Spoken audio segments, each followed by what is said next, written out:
Y en estos momentos les contamos que colectivos y organizaciones de mujeres realizan una rueda de prensa para exigir garantías de sus derechos. Este pronunciamiento se realiza a propósito que este 28 de mayo se conmemora el Día Internacional de la Acción por la Salud de la Mujer, fecha que busca reivindicar el derecho de las mujeres a gozar de salud integral, sin restricciones, con igualdad de oportunidades y libre de violencia durante toda su vida. En el comunicado donde las organizaciones convocan a los medios de comunicación a este evento señalan: tendremos un nuevo gobierno, nuevas autoridades y otra asamblea, que ojalá tengan la responsabilidad de empaparse en las realidades pendientes que vive la mitad de la población ecuatoriana, que somos las mujeres. En este marco le decimos al país que la ley de aborto por violación es insuficiente, no se apega a la realidad de las niñas, mujeres rurales y personas gestantes, a más de otras vulneraciones que contiene el texto elaborado por el presidente actual. En esta rueda de prensa y en este comunicado hablan de aborto por violación, de la grave situación de violencia sexual contra las mujeres y del incesto. Nuestro compañero Rolando Goyes se encuentra listo para compartirnos detalles. Rolando, te escuchamos. Corapa informa. Y el país se integra, compañeros. Seguimos con más información. A comentarles que nos encontramos aquí en el norte de la capital, en donde la coalición de mujeres está refiriéndose sobre temas que preocupan, en lo referente también a la seguridad. A propósito que este 28 de mayo se conmemora el Día Internacional de la Acción por la Salud de las Mujeres. Están exigiendo al Estado que tome acciones ante los asuntos pendientes que tiene. Uno de los que lo mencionamos era seguridad. Vamos a escuchar de inmediato lo que se está dando en este lugar. Lizzy Ernest, de la Coalición de Mujeres Ecuador, se está refiriendo. Ponen alerta, ¿no? Porque estamos viviendo una situación que efectivamente daña fuertemente a las niñas, sobre todo a las mujeres indígenas, ¿no? Dentro de la encuesta se señala que las mujeres indígenas son las que más afectadas están por la violencia sexual. También es importante señalar que el tema de los femicidios, es decir, los femicidios en Ecuador han tenido un crecimiento inusitado, un crecimiento alarmante, y esto realmente es un tema que no se lo está tomando tan fuertemente como se debería. No solamente se necesitan centros violetas, sino realmente políticas de prevención que permitan efectivamente prevenir la violencia contra las mujeres de manera integral. La violencia sexual a nivel nacional se ubica en el 32.7% y el mayor porcentaje se encuentra entre las mujeres indígenas, como ya lo había dicho, con el 25.1%. En cuanto al abuso sexual infantil, los datos de algunas provincias, ¿no? Son, por ejemplo, que en Santo Domingo, en el 2017, a nivel de denuncias se tenían 29 casos y en el 2022 estos subieron a 197 casos. En Manta de 44 a 73, en Portoviejo de 43 a 132, en Jipijapa de 9 a 40, en Lago Agrio de 25 a 79, en Ambato de 50 a 129 y en Río Verde de 3 a 10. En todos los cantones analizados en esta investigación, investigados y en donde sacamos información, siempre se da la misma tónica, es decir, hay un incremento muy fuerte de lo que es violencia sexual en niñas y adolescentes. Después, cuando uno se pregunta, bueno, ¿por qué ocurre esto? ¿No? Por un lado, el tema de las relaciones de poder es un tema absolutamente importante. La violación, el abuso sexual, el incesto se dan por una relación de poder de una persona machista, misógina, que agrede a las niñas y adolescentes, no por esta situación de poder. Se culpa mucho a las madres de esta situación, pero creo que es importante también indagar qué es lo que pasa con las madres y qué es lo que pasó con las madres y si ellas también fueron víctimas de violencia, abuso sexual y también de incesto. Otro de los temas que efectivamente sí está incidiendo muchísimo es justamente la inseguridad y la violencia social. La violencia social incide justamente en lo que es el incremento, no solamente de los femicidios, sino también de la violencia sexual contra niños, niñas y adolescentes, porque obliga a las niñas a estar, digamos, dentro de sus casas y es ahí donde se genera justamente el incesto, ¿no? Que es realizado por los familiares cercanos, llámense padres adoptivos o padrastros o los tíos, los abuelos, los hermanos, que es justamente la familia más directa de las niñas y es el lugar en donde realmente ocurren estos casos, ¿no? La percepción de inseguridad también lo que hace es paralizar la acción de las instituciones. Muchos temen en este momento, ¿no?, de salir a denunciar porque están preocupados de las amenazas y de las repercusiones que pueda tener una denuncia en contra de una persona que de repente está vinculada también con sectores delincuenciales y también es otro factor que desincentiva la denuncia, es decir, las mujeres no se atreven a salir y a denunciar a sus agresores por la violencia social existente y también por las amenazas de las que ellas son objeto. También otro factor que es absolutamente importante es la ausencia y la descoordinación del Estado. Es decir, en muchos de los lugares en donde hemos realizado la investigación, en los cantones, no hay Estado. Es decir, el Estado brilla por su ausencia o hace un muy mal trabajo. No hay una coordinación y esto se repercute lógicamente en falta de políticas públicas o en políticas públicas que no tienen financiamiento. También genera el hecho de que no haya un horizonte de oportunidades para las niñas, niños y adolescentes como un proyecto de vida, porque no hay ninguna oferta, no hay ninguna posibilidad, ¿no?, de que ellos puedan salir de la situación de pobreza y de abandono que tienen. También un tema preocupante es el subregistro de los datos, ¿no?, que promueven la naturalización del incesto. Los funcionarios, principalmente podríamos decir Ministerio de Salud Pública y Tenencias Políticas y también Fiscalía, no hacen un registro real de los casos de abuso sexual intrafamiliar. En muchos casos, en el caso del Ministerio de Salud Pública y Tenencias Políticas, para evadir de alguna manera la comparecencia en los procesos penales. Es decir, si ellos dicen que hay un abuso sexual, que hay una violencia sexual, tienen que reafirmarlo esto ante la justicia. También la frecuente rotación de la gente, ¿no?, imposibilita que estas situaciones se den. Hay una normalización del incesto y una cultura patriarcal vigente, ¿no? La cultura patriarcal ha impregnado nuestras culturas, no tanto a nivel urbano como a nivel rural, ¿no? Esta es una realidad lacerante, ¿no?, que está afectando muy fuertemente. Influye también la falta de información y seguimiento de la normativa nacional e internacional sobre estos delitos. Es decir, no hay efectivamente un seguimiento, ¿no?, de la normativa internacional ni tampoco de la normativa nacional, que ahorita es muy restringida, pero que bueno, finalmente hay. Las uniones tempranas de niñas de 11 y 12 años está absolutamente normalizada, sobre todo en los sectores amazónicos, ¿no?, en donde tener una relación de pareja ya formalizada a los 11 años se considera normal. Las niñas y adolescentes en situación de pobreza también es un tema muy fuerte. Son fácilmente persuadidas por personas de su entorno familiar o ajenas a aceptar intercambio sexual a cambio de ropa, maquillaje o dinero en un momento de su desarrollo en el que se acentúan los mandatos de género sobre su imagen. Es decir, son fácil presa justamente de esas situaciones. Entonces, finalmente,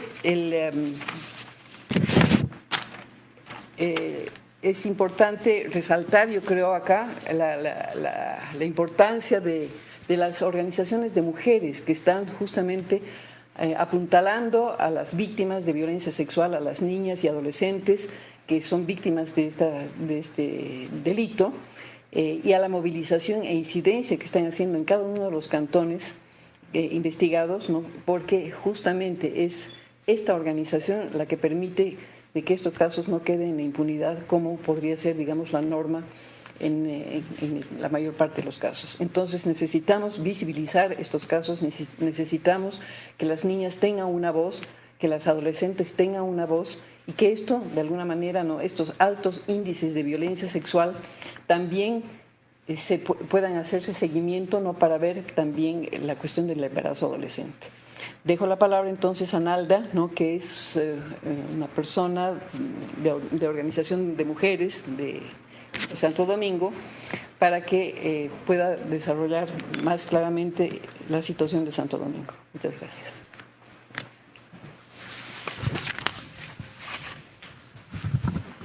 Muchas gracias. Gracias también por la oportunidad de hacer visible la situación de lo que ocurre en las provincias, de lo que ocurre en territorio. Como movimiento de mujeres nos encontramos muy preocupadas por algunas estadísticas, por la situación de la vida de las mujeres en Santo Domingo de los Áchilas. Nos interesaría quizás empezar contextualizando lo que es la provincia y decirles a ustedes, a quienes nos escuchan, que Santo Domingo tiene una característica especial, tiene una dinámica muy parecida a una provincia de frontera con una movilidad muy alta. Entrada, se calcula que más o menos unas 200.000 personas salen y entran de Santo Domingo de manera permanente, lo que por supuesto pone también en riesgo la vida de las mujeres e incrementa las situaciones de inseguridad. Decirles además que las mujeres en Santo Domingo básicamente se dedican sobre todo al comercio informal. Obviamente la informalidad también va de la mano con el tema de vulneración de derechos al no estar regularizadas, y que las madres cabezas de familia también forman un porcentaje importante en la provincia de Santo Domingo de los Áchilas. Obviamente la situación de pobreza, conocemos cómo se encuentra Santo Domingo, por supuesto también la padece. Conocemos que la tercera parte de ecuatorianos viven en una situación de pobreza y de pobreza extrema. Sabemos que de esos 2 millones viven con $50 por día, y la pobreza también tiene rostro de mujer, y es lo que ocurre también en Santo Domingo. Entonces nos parece importante hacer esta contextualización, porque luego para indicar a ustedes qué es lo que pasa, por ejemplo, con los temas de incrementos de violencia que nos tiene absolutamente preocupados, aunque si bien se dice que es Guayas la provincia que más femicidios tuvo el año pasado, que fue el año más violento para las mujeres, más de 300 femicidios, casi uno por día, que fue el año más violento, si bien se dice que es Guayas, sin embargo, cuando nosotros hacemos un comparativo de la población que tiene Guayas versus la población que tiene Santo Domingo como ciudad, nosotros diríamos que Santo Domingo es la ciudad más violenta del país con las mujeres en lo que tiene que ver con los temas de femicidio. Hace poco, el mes pasado, fueron asesinadas de una vez 3 mujeres, 3 jóvenes artistas de Santo Domingo, encontrados sus cadáveres en Esmeraldas, torturadas, etcétera, que es un tema que hay que hacerlo público, que hay que demandar justicia por la vida de estas 3 mujeres jóvenes. Asimismo, y como mencionó Lisi, tenemos un incremento que es espeluznante para las organizaciones de mujeres, que se quintuplicó, quizás más que quintuplicado, el tema de la violencia y el abuso sexual contra niños, niñas y adolescentes. Estos son datos de la Fiscalía, es decir, que son datos certeros de aquellos casos que se denuncian, porque como nosotros sabemos, la mayoría de casos no se denuncian. UNICEF calcula que son entre 10 y un 15%, a veces incluso menos, que efectivamente se denuncian las violencias, sobre todo referidas a la integridad sexual de las mujeres. Estos datos se corroboran también con lo que nos han dicho las juntas cantonales de protección de derechos, que como nunca han visto incrementado la violencia y el abuso sexual hacia niños, niñas y adolescentes, especialmente contra las niñas por su condición de género. Tenemos también como Santo Domingo un dato que es preocupante respecto del incremento del embarazo en las niñas, del embarazo en las adolescentes, y que mucho de esto va de la mano, como ya mencionó mi compañera, con los temas de incesto, es decir, esta violencia sexual que se comete dentro de la familia, que por las connotaciones que tiene muchas veces ni siquiera es denunciado, por cuidar el nombre de la familia, porque hay una dependencia económica de quien agrede, etcétera. Pero básicamente el incesto, como siempre se dice, es un secreto a voces, y nosotros lo vivimos también en nuestra ciudad, y eso por supuesto nos tiene muy preocupados. Sabemos que Santo Domingo también se clasifica como una de las ciudades con índices más altos de violencia y de inseguridad en general. Por supuesto, eso sabemos también que recae en la vida de las niñas y las mujeres, y por supuesto también la ausencia de un Estado. Es decir, si nosotros queremos llamar a la policía porque queremos pedir auxilio, pero si la policía no tiene vehículos, que es lo que pasa en nuestra provincia, o no pueden resolver el tema de arreglar una ambulancia, o no hay insumos en el Ministerio de Salud Pública, o los departamentos de consejería estudiantil han visto disminuidos drásticamente los psicólogos, que eran quienes atendían sobre todo a las víctimas de violencia, o la Secretaría de Derechos Humanos redujo significativamente el tema de su personal. Es decir, todas estas situaciones, más la ausencia de política pública, hace que las mujeres se ubiquen en una situación de riesgo permanente. Lo propio ocurre con la rotación de personal, tendencias políticas que cambian de manera frecuente, el cambio permanente de funcionarios públicos que deben atender los temas de violencia. Es decir, hay un sinnúmero de causas que generan que el tema de la violencia contra la mujer se profundice, y obviamente es necesario que ahí la participación ciudadana, los movimientos de mujeres, tengamos estos espacios para denunciar y decir qué es lo que está pasando, y exigir también a las autoridades locales que se definan políticas públicas que permitan evidenciar estadísticamente que efectivamente se está reduciendo, porque lo que nosotros estamos viendo ahora es que realmente hay un incremento inusitado de las violencias hacia las mujeres, y frente a esto tenemos que hacer pública esta información. Gracias.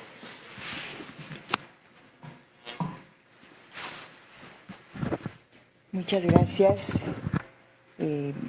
Como para cerrar, decir a quienes nos escuchan que vivimos un país en crisis económica, social, política, que se acerca en algunas provincias a un estado fallido como es la provincia de Esmeraldas, y que realmente el 28 de mayo, que es el Día Internacional por la Salud de las Mujeres, es una fecha para conmemorar todas esas niñas que se embarazan todos los días, que dan a luz todos los días, de violadores, todas las muertes de mujeres, la inseguridad que vivimos, la pobreza galopante y la sensación de vivir en un país en donde el bienestar en este momento es imposible. El bienestar es parte de la salud integral. Las mujeres vivimos más que los hombres, pero debemos vivir una vida con calidad y con bienestar. No es que queremos vivir más, queremos vivir mejor, y eso se llama bienestar, y eso no lo tenemos en este país actualmente. Si tienen alguna pregunta. Sí, Virginia, Rolando Goyes de los medios comunitarios de Corral. Si bien he mencionado, son cifras que preocupan, alarmantes también en algunas provincias. Ha mencionado que el Estado tiene una deuda con las mujeres en general, lo que está pasando. Ahora, ¿cómo garantizar? Se viene un nuevo proceso de elecciones, se habla mucho de paridad de género también. ¿Es importante que las mujeres sean parte de la hora de las nuevas autoridades que van a estar en este año y medio de gobierno? Por supuesto que es importante. Nosotras promovemos la participación de las mujeres, pero no promovemos la participación de las mujeres por ser mujeres, sino solamente a secas. O sea, las mujeres deben participar cuando tienen conciencia de género, conciencia de derechos. O sea, porque hay mujeres también que tienen posiciones absolutamente contrarias a los derechos reproductivos, a los derechos sexuales, y ya estamos oyendo voces de candidatas que podrían estar siendo postuladas y que tienen esas posiciones. Nosotras como feministas y como movimiento de mujeres promovemos la participación de las mujeres con conciencia de género y con conciencia de derechos. Y hay mujeres que en este país que son muy capaces y que se posicionan de esa manera. Por supuesto que sí. ¿El trabajo articulado entre instituciones del Estado, Fiscalía, Judicatura, en este caso también para que se pueda dictar y emitir sentencia en el caso de violencia contra los niños, las niñas, los adolescentes? Una de las cosas que estábamos señalando justamente es la desarticulación de las instituciones que están encargadas de atender, de proteger, de reparar, ¿no?, la violencia contra las niñas, niños y mujeres. Creo que en ese sentido el rol del Ministerio de la Mujer sería el que debería desarrollar esta función de coordinación entre estas instituciones a través del Plan Nacional de Erradicación de la Violencia contra las Mujeres, que todavía no se aplica, no tiene presupuesto, y que realmente es un canto a la bandera, no si es que efectivamente no se lo aplica, digamos, como política pública, que realmente es lo que necesitamos, no tanto a nivel nacional como a nivel local.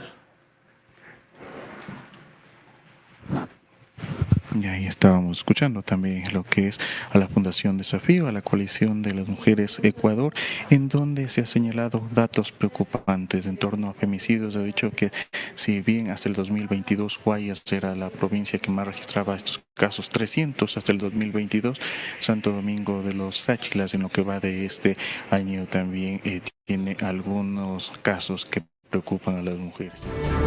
Y el Ecuador se integra. Le agradecemos a nuestro compañero Rolando Goyes por este reporte. En esta rueda de prensa se habló de un incremento de violencia sexual contra las mujeres, sobre todo de niñas y adolescentes indígenas. Señalaron que en estos casos de violencia no hay Estado y que brilla por su ausencia. Denunciaron la falta de oportunidades para niñas y adolescentes que viven en situación de pobreza, la falta de un registro real de casos de abuso sexual, la normalización del incesto, por lo que señalaron es importante generar políticas de prevención en el país. Aquí también resaltaron el trabajo de las organizaciones de mujeres que visibilizan los casos de violencia, que les hacen seguimiento y que continúan exigiendo los derechos. Los colectivos y organizaciones mostraron también preocupación por el embarazo adolescente. Y comentarles, amigos y amigas, que la situación de violencia contra las mujeres en el país se agudiza. Por eso varios colectivos y organizaciones continúan en las calles exigiendo el respeto hacia nosotras las mujeres, y también varias fundaciones, como en este caso Aldea, continúan publicando los mapas en donde dan a conocer los casos de femicidios en el Ecuador. Y les voy a comentar que Fundación Aldea hizo una publicación este 13 de mayo en donde señala que en Ecuador, desde el 1 de enero hasta el 30 de abril de 2023, han existido 122 muertes violentas de mujeres y niñas, 58 feminicidios íntimos y transfemicidios y 64 feminicidios en sistemas criminales. Ahí estábamos con ese detalle que sin duda es lamentable, y esperamos pues la actuación pronta del Estado frente a esta situación que atravesamos las mujeres. Amigos y amigas, nos vamos a una pausa, ya regresamos con más noticias.